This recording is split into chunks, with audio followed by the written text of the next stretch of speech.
Defensive line day here at the Woody Hayes Athletic Center as Ohio State pushes through preseason camp. I'm Nathan Baird from cleveland.com along with Stephen Means. Talked to defensive line tackles, talked to defensive ends, talked to Larry Johnson today. And he is excited about what this pass rush can be, partially because he thinks this front four can stop the run successfully. At least that's the goal. You stop the run, you make teams one-dimensional, opens up the pass rush. Last year, the tackles and ends had this little competition for a while, but it ended up being won in a landslide. Defensive ends had 16 sacks. Defensive tackles had 8. Steven, do you think the defensive tackles could end this season with more sacks? I'm not going to say do you think they can. Will the defensive tackles end the season with more sacks than the defensive ends? Well, I don't think they can either, and I don't think they will. I think they'll have 10. Because now you're adding, Mike Hall just being healthy. He had 4.5 sacks last year, which was tied for the lead. And 2.5 of those came in a game where he played 7 snaps and he was dealing with shoulder injuries. So if he's just healthy, that sack per snap rate is kind of ridiculous. So maybe he's got 6 by himself or 7 by himself. You add Tywone Malone into this mix as a guy who, he said that this is the first time in his life he's focused solely on football over the last couple of months since he's entered the transfer portal. And he's seen it show up in his technique. But he did say baseball has really helped him with his hip movement and stuff like that. So if he's a sack monster on the interior as well, that's 2 guys who can add to that total and maybe get you in double digits. But if JT Tuimoloau gets consistent, and I keep saying this, if he's 75% of the Penn State game, that's a flirting with All-American status.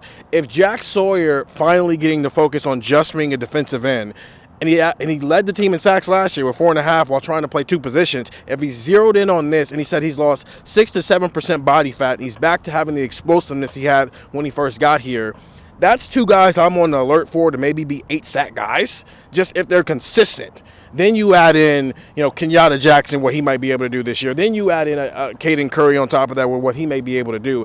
I think the defensive ends just might win in a landslide again, which is a good thing for Ohio State. So I think you're right. I would not bet that the defensive ends don't have more sacks than the defensive tackles, but I think it could happen. And the way it could happen is opposing offenses are going to have to make some really bad decisions if this plays out the way Ohio State thinks it could play out, which is imagine a defensive front of JT Tuimoloau, Jack Sawyer, Tywone Malone, and Mike Hall all playing together on passing downs late in situations. Like, Rushman, who do you double team there? Or who don't you double team there, and isn't that causing you some problems? And I think if teams sell out to double more with Sawyer and Tuimoloau, that's going to open things up. Not just, that would open things up for the defensive interior anyway. It's going to, in this case, be opening things up for really talented defensive interior guys. Like Tywone Malone has very quickly shown up here and done some things and impressed a lot of people, and especially now that his focus is on football, it's kind of refining his game and taking that up a notch. Everyone says Mike Hall is going to be awesome again this year as long as he can stay healthy, which has already been a little bit of an issue in camp. He did have the thing last week where he tweaked something and had to watch for at least one practice. We did not talk to him today.